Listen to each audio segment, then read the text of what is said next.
Mga Lods, nabalitaan nyo na. 10 billion ang nagastos ng Office of the President sa confidential and intelligence funds ng Office of the President last year. 10 billion. Ulitin ko ulit.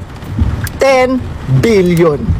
Pero ang nakakatawa, ito yung nakakatawa sa lahat focus na focus sila doon sa 125 confidential funds ng Office of the Vice President or ni VP Inday Sara.